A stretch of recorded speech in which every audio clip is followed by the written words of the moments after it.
بسم اللہ الرحمن الرحیم۔ السلام علیکم ورحمۃ اللہ وبرکاتہ۔ آبدراج چینل کی طرف سے آج میں اپنے دوستوں کو رسول اللہ صلی اللہ علیہ وآلہ وسلم کا ایک فرمان بتاؤں گا۔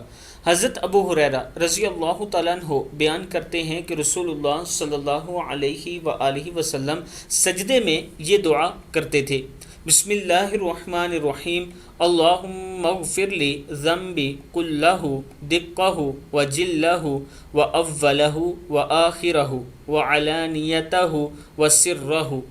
اے اللہ میرے سارے گناہ بخش دے، چھوٹے بھی اور بڑے بھی، پہلے بھی اور پچھلے بھی، کھلے بھی اور چھپے بھی۔ صحیح مسلم کی حدیث ہے۔ میں اپنے دوستوں سے گزارش کروں گا کہ آپ دوست بھی یہ دعا کیا کریں، اور اس کے ساتھ آپ دوست اس ویڈیو کو آگے ضرور شیئر کریں۔